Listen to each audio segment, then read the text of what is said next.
Hello, ഇന്നൊരു ചെറിയ വ്ളോഗാണ്. അപ്പോൾ രാവിലെ തന്നെ ഞാൻ അമ്പലത്തിലേക്ക് പോയിട്ടുണ്ടായിരുന്നു. അപ്പോൾ നമ്മുടെ പൂങ്കുന്നത്തുള്ള ശ്രീരാമസ്വാമി ക്ഷേത്രത്തിലേക്കായിട്ടാണ് പോയിട്ടുണ്ടായിരുന്നത്. അപ്പോൾ അമ്പലത്തിൻ്റെ ഫ്രണ്ടിലായിട്ട് വരുന്ന ഈ ഒരു വലിയ പ്രതിമ കണ്ടോ? ഈ അമ്പലത്തിന് ഒരു വലിയ പ്രത്യേകത തന്നെയാണ്. അത് കേരളത്തിലെ ഏറ്റവും വലിയ ഹനുമാന്റെ പ്രതിമയാണ്. അതും 55 അടിയാട്ടോ അതിൻ്റെ ഉയരം വരുന്നത്. നമ്മൾ അമ്പലത്തിൻ്റെ ഉള്ളിലേക്ക് നമ്മൾ പ്രവേശിച്ചു, നമുക്ക് വഴിപാടും കാര്യങ്ങളൊക്കെ കഴിച്ചു.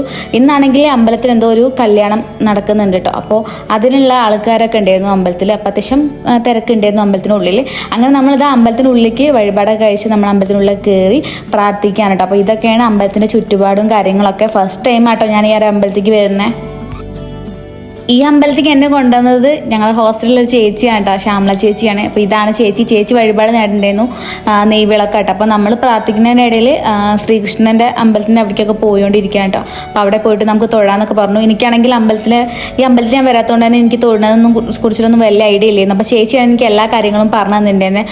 അത് മാത്രമല്ല നമ്മൾ തൊഴുതിറങ്ങിയതിന് ശേഷം ഇതാ പായസമൊക്കെ ഉണ്ടായിരുന്നു ഇവിടെ. പായസം പിന്നെ ഇവിടുത്തെ ഒരു സ്പെഷ്യൽ ആയിട്ടുള്ള കാര്യമാണ് തൈര് സാദം എന്ന് പറയട്ടോ. ആ സംഭവം ഞാൻ ഫസ്റ്റ് ടൈമാണ് ഇതൊക്കെ കഴിക്കണത്. അപ്പോൾ 3 ടൈപ്പ് പായസം ഉണ്ടായിരുന്നു, പിന്നെ തൈര് സാദം, പിന്നെ പ്രസാദവും കാര്യങ്ങളൊക്കെ ഉണ്ടായിരുന്നു. അപ്പോൾ നമ്മൾ അവിടെ ഇരുന്നിട്ട് ഇതെല്ലാം കഴിക്കുകയാണ്. 10 മണി ആ ടൈമൊക്കെ ആയപ്പോഴാണ് അവർ പ്രസാദവും കാര്യങ്ങളൊക്കെ വിളമ്പുന്നത്. നമ്മൾ വരിയായി പോയി നിന്ന് എല്ലാവരും ഭക്ഷണമൊക്കെ വാങ്ങിയിട്ട് ഇങ്ങനെ കഴിക്കുകയാണ്. ശർക്കര പായസവും പാൽപ്പായസവും പിന്നെ ഇതുപോലത്തെ ഗണപതി ഹോമത്തിൻ്റെ ഒക്കെ പ്രസാദം ഉണ്ടല്ലോ, അപ്പോൾ അതൊക്കെ ഉണ്ടായിരുന്നു. ഇതുപോലെ പ്ലേറ്റിലാക്കിയിട്ടേന്ന് തന്നിട്ടുണ്ടായിരുന്നു. അപ്പോൾ ഇതാണ് തൈര് സാദവും കാര്യങ്ങളൊക്കെ. അപ്പോൾ ഇതൊക്കെ നമ്മളിന്ന് കഴിക്കുകയാണ്. ഇതാണ് എൻ്റെ ശ്യാമള ചേച്ചി. ഹായ്. അപ്പോൾ ചേച്ചീനെ നിങ്ങളും പരിചയപ്പെട്ടില്ല. അപ്പോൾ ചേച്ചിയാണ് കേട്ടോ എന്നെ ഈ അമ്പലത്തേക്ക് കൊണ്ടുപോയത്. ഞാനിപ്പോൾ 3 വർഷത്തോളമായി തൃശ്ശൂരുണ്ട്, പക്ഷെ ഞാൻ ഈ അമ്പലത്തേക്കൊന്നും പോയിട്ടില്ല കേട്ടോ. ആകെ വടക്കുന്നാ ക്ഷേത്രത്തിൽ മാത്രമേ ഞാൻ പോയിട്ടുണ്ടായിരുന്നുള്ളൂ. അപ്പോൾ ഇന്ന് നമ്മൾ ഈ ഒരു ക്ഷേത്രത്തിലേക്ക് വന്നു കേട്ടോ. അപ്പോൾ ഇന്നാണെങ്കിൽ നമ്മൾ 3 അമ്പലത്തേക്ക് പോകുന്നുണ്ട്. അപ്പോൾ ഫസ്റ്റ് രാവിലെ തന്നെ നമ്മൾ വന്ന് ഈ ശ്രീരാമസ്വാമി ക്ഷേത്രത്തിലേക്കാണ്. ഇനി നമ്മൾ തിരുവമ്പാടി അമ്പലത്തേക്കായിട്ടാണ് പോകുന്നത്. അപ്പോൾ നമ്മൾ ഇവിടുന്ന് ഭക്ഷണം കഴിച്ച് ലാസ്റ്റായിട്ടോ ഇറങ്ങിയത്. അപ്പം നിങ്ങൾക്ക് അമ്പലത്തിനും ജസ്റ്റ് ഒന്ന് കാണിച്ചു തരാം. നിങ്ങൾക്ക് ഒരു തമിഴ്നാട് ശൈലിയുള്ള ഒരു അമ്പലത്തിൻ്റെയൊക്കെ പോലെ നമുക്ക് ഇതിൻ്റെ ഫ്രണ്ട് ഭാഗം എന്നൊക്കെ ഫീൽ ചെയ്യും കേട്ടോ. ഇതാണ് നമ്മൾ ഫുഡ് കഴിച്ചത് അവിടുന്ന് വിളമ്പുന്ന സ്ഥലം കേട്ടോ. പായസങ്ങളും എല്ലാം ഇവിടെ നിന്നാട്ടോ വിളമ്പുന്നത്. അങ്ങനെ നമ്മൾ അവിടുന്ന് ഇറങ്ങുമ്പോൾ ഓരോ വീടിൻ്റെ ഫ്രണ്ടിലും ഇങ്ങനെ കോലവും കാര്യങ്ങളൊക്കെ വരച്ചിട്ടുണ്ട് കേട്ടോ. ഈ പൂങ്കുന്നം ഇങ്ങോട്ടുള്ള കുറച്ച് ഏരിയയിൽ ഈ ബ്രാഹ്മിൻസ് ഒക്കെ കേട്ടോ അധികം താമസിക്കുന്നത്. അതുകൊണ്ട് തന്നെ അവരെ വീടിൻ്റെ മുറ്റത്തൊക്കെ ഈ കോലം അങ്ങനത്തെ കാര്യങ്ങളൊക്കെ ഉണ്ടാവും. ഇപ്പം നമ്മൾ പോകുന്നത് തിരുവമ്പാടി അമ്പലത്തേക്ക് കേട്ടോ. അപ്പോൾ അവിടെ ഇന്ന് കൊടിയേറ്റാണ്. അപ്പോൾ നമ്മൾ തിരുവമ്പാടി അമ്പലത്തിൽ പോകുന്നുണ്ട്. അത് കഴിഞ്ഞിട്ട് നമ്മൾ പാറമേക്കാവ് അമ്പലത്തിലും പോകും കേട്ടോ. അപ്പോൾ അവിടെയൊക്കെ ഒന്ന് കൊടിയേറ്റാണ്. നമ്മുടെ തൃശ്ശൂർ ആവാറായല്ലോ. അപ്പോൾ നമ്മളിതാ തിരുവമ്പാടി അമ്പലത്തിലെത്തി. നല്ല തിരക്കിന്നിട്ട് ആളുകൾ കൊടിയേറ്റം കാണാൻ വേണ്ടിയിട്ട് അത്രയും ആകാംക്ഷയോട് നിൽക്കുകയാണ്.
തിരുവമ്പാടി അമ്പലത്തിൽ നിന്ന് നമ്മൾ നേരെ പോയത് പാറമേക്കാവ് അമ്പലത്തിലായിട്ടാണ്. അപ്പം ഇവിടേക്കും നമ്മൾ ഇന്ന് പോയിട്ടുണ്ടായിരുന്നു.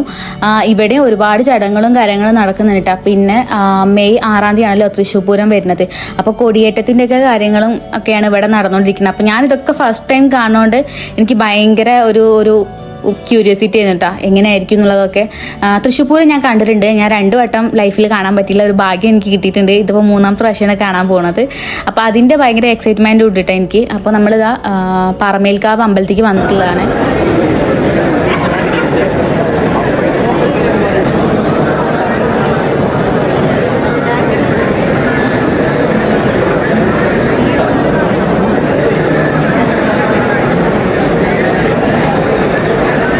അമ്പലത്തിൽ വന്നിട്ട് നമ്മൾ കുറച്ച് നേരമൊക്കെ അവിടെ നിന്നിട്ടോ, കുറേ ആൾക്കാരുണ്ടായിട്ട് അത്രയും തിക്കും തിരക്കായിരുന്നു. അപ്പോൾ കൊടിയേറ്റത്തിനുള്ളതൊക്കെ നോക്കിക്കൊണ്ടിരിക്കുന്നുണ്ട് അവിടെ ആൾക്കാർ. അപ്പോഴാണ് പറഞ്ഞത് ആ കൊടി ഇറക്കി വെക്കുന്ന അവിടെ നമുക്ക് പൈസ ഇടാൻ കേട്ടോ. അപ്പോൾ നമ്മൾ പ്രാർത്ഥിച്ചിട്ട് അവിടെ നമുക്ക് എന്തെങ്കിലും കോയിൻസും കാര്യങ്ങളൊക്കെ അതിനുള്ളിലിടാം. അപ്പോൾ എല്ലാവരും അത് അറിഞ്ഞപ്പോൾ എല്ലാവരും പൈസ ഇടാൻ വേണ്ടിയിട്ട് തിരക്കായിരുന്നു കേട്ടോ. പിന്നെ നമ്മൾ പൈസ കെട്ട് പ്രാർത്ഥിച്ച് പൈസ കെട്ടിന് ശേഷം പിന്നെ ഇതാ ദേവീനെ ആനയിച്ച് കൊണ്ടുവരിക എന്നുള്ളൊരു ചടങ്ങാണ് ഇപ്പോൾ അവിടെ നടന്നുകൊണ്ടിരിക്കുന്നത്.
സത്യം പറഞ്ഞാൽ ഈ ഒരു കാഴ്ച വളരെ സന്തോഷം നൽകുന്ന ഒരു കാര്യമാണ് കേട്ടോ.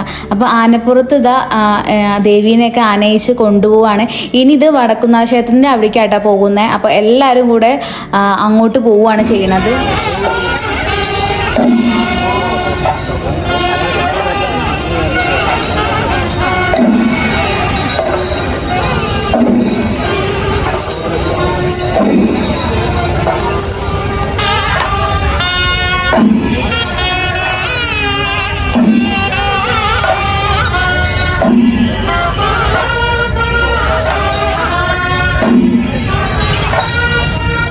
കൊടിയേറ്റം കണ്ടു കഴിഞ്ഞിട്ട് നമ്മൾ നേരെ പോണത് എക്സിബിഷൻ കാണാൻ വേണ്ടിയിട്ട് കേട്ടോ.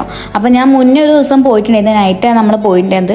അത് നമ്മൾ 8 മണിക്ക് കയറിയിട്ട് പിന്നെ 9 മണിയാകുമ്പോഴേക്കും ഇറങ്ങിയിട്ട്, അതുകൊണ്ട് തന്നെ നല്ല സ്പീഡിലാണ് നമ്മൾ എക്സിബിഷൻ ഹാളിലൊക്കെ പോയി കണ്ടിറങ്ങിയത്. നമുക്ക് ഹോസ്റ്റലിൽ എത്താനും ടൈമിംഗ് ഉണ്ട്, അപ്പോൾ അതുകൊണ്ട് വേഗം പോയി ഇറങ്ങുക ചെയ്ത്. അപ്പോൾ നമ്മൾ ഇന്ന് അമ്പലത്തിലൊക്കെ പോയിട്ട് നേരെ എക്സിബിഷൻ ഒന്നുകൂടി കാണാമെന്നൊക്കെ പ്ലാൻ ഇട്ടുണ്ടായിരുന്നു. അപ്പോൾ നമ്മൾ അവിടെ തന്നെയാണല്ലോ, നമ്മുടെ അമ്പലത്തിൻ്റെ അടുത്ത് തന്നെയാണല്ലോ എക്സിബിഷൻ നടക്കുന്നത്. അപ്പോൾ അവിടെ തന്നെ ഒരു ജ്യൂസിൻ്റെ ഒരു ഷോപ്പ് ഉണ്ടായിരുന്നു. അപ്പോൾ അവിടെ നമ്മൾ ജ്യൂസ് കുടിക്കാൻ വെച്ച് കയറിയത്. ജ്യൂസ് അല്ല, നമ്മൾ സോഡ ആയിട്ടാണ് കുടിച്ചത്. അപ്പോൾ അവിടെ ഒരു വലിയ ഹെഡിങ് ഒക്കെ കൊടുത്തിട്ടുണ്ട്, കുടുക്ക സോഡ എന്നൊക്കെ. അപ്പോൾ അതെന്താന്ന് ട്രൈ ചെയ്യാനൊരു ആഗ്രഹത്തിൻ്റെ ബേസിൽ നമ്മൾ അത് ഓർഡർ ചെയ്തു. അപ്പോൾ ഒരു കുടുക്ക സോഡ ആയിട്ടാണ് നമ്മൾ എടുത്തുന്നത്, എങ്ങനെ ഉണ്ടെന്ന് അറിയില്ലല്ലോ. അപ്പോൾ ഇതാണ് കുടുക്ക സോഡ. ഒരു മൺകുടത്തിൽ ഈ സോഡയിൽ പച്ചമുളകും കസ്കസൊക്കെ ഇട്ടിട്ട് ആദ്യം തന്നെ ചേച്ചി ആട്ടോ ട്രൈ ചെയ്ത് നോക്കിയിട്ടുണ്ടായിരുന്നു. ചേച്ചീൻ്റെ ഫേസിൽ എക്സ്പ്രഷൻ കണ്ടപ്പോൾ തന്നെ എനിക്ക് ട്രൈ ചെയ്യാനുള്ള ബൂതി അങ്ങോട്ട് തീർന്നിട്ട്. പക്ഷെ എന്നാലും നമ്മളിതാ ഇത്രയും ഉണ്ടായിരുന്നു കേട്ടോ, ഒരു മൺകുടത്തിനുള്ളിലാണ്.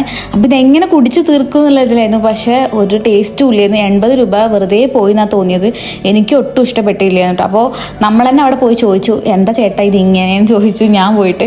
അപ്പോൾ പറഞ്ഞു അതിൽ പൈനാപ്പിളും കാര്യങ്ങളൊക്കെ ഇടാണ്ട്. അപ്പോൾ അവിടെയുള്ള ബോയ്സിന് കുറച്ച് മടിയൊക്കെ ആയിട്ട് അവർ തട്ടിക്കൂട്ടി ഉണ്ടാക്കി തന്നതെന്നൊക്കെ പറഞ്ഞു. പിന്നെ നമ്മളൊന്നും പറഞ്ഞില്ല കേട്ടോ. കുടുക്കസോടെ കുടിച്ചതിൻ്റെ വിഷമം മാറ്റാൻ വേണ്ടി നമ്മൾ നേരെ ഭാരത് ഹോട്ടലിൽ പോയിട്ട് എന്നിട്ട് നമ്മൾ സദ്യ കഴിച്ചു. പിന്നെ നമുക്ക് എക്സിബിഷന് കയറാമെന്ന് പ്ലാൻ ചെയ്തിട്ട്. കാരണം എന്ന് വെച്ചാൽ നമ്മൾ പിന്നെ എക്സിബിഷന് കയറിയാൽ നല്ല ലേറ്റ് ആവും ഇറങ്ങാൻ വേണ്ടിയിട്ട്. അപ്പോൾ നേരെ പോയിട്ട് ഫുഡ് കഴിച്ചിറങ്ങിയപ്പോൾ കണ്ട കാഴ്ചയുണ്ട്. അത് വടക്കുന്നാൻ്റെ അവിടെ വെടിക്കെട്ടും കാര്യങ്ങളൊക്കെയാണ്.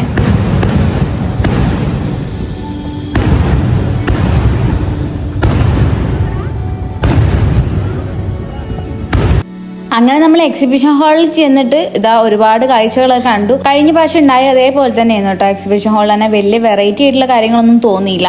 പിന്നെ കുറേ റൈഡും കാര്യങ്ങളൊക്കെ ഉണ്ട്. പക്ഷെ നമ്മൾക്ക് പേടിയായതുകൊണ്ട് അതിലൊന്നും കയറിയില്ല. ജസ്റ്റ് ഇതൊക്കെ ഇങ്ങനെ കണ്ടിറങ്ങി.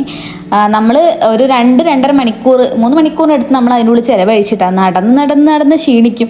എങ്ങനെയെങ്കിലും ഇതിനോടൊന്ന് എസ്കേപ്പ് അടിക്കാതെ വിചാരിക്കുമ്പോൾ അവിടെ ഒന്നും വഴികളും കാര്യങ്ങളൊന്നും ഉണ്ടാവില്ല കേട്ടോ. അപ്പോൾ ഇതിൻ്റെ സ്റ്റാർട്ടിങ് മുതൽ എൻഡ് വരെ നമുക്ക് എങ്ങനെയായാലും ഫുള്ള് കണ്ടിട്ടേ നമുക്ക് ഇതിനുള്ളിൽ ഇറങ്ങാൻ പറ്റുള്ളൂ. അപ്പോൾ നമ്മളതാണ് ഫുള്ള് കണ്ട് ഇറങ്ങുകയാണ് കേട്ടോ. നല്ല ക്ഷീണിച്ച് പോയിട്ടുണ്ടായിരുന്നു. ഭക്ഷണം കഴിച്ചിട്ട് കയറിയത് വളരെ നന്നായി തോന്നി. അപ്പോൾ ഇന്നത്തെ വീഡിയോ എത്ര ഉള്ളൂ. അപ്പോൾ നെക്സ്റ്റ് വീഡിയോയിൽ കാണാം കേട്ടോ. ബൈ.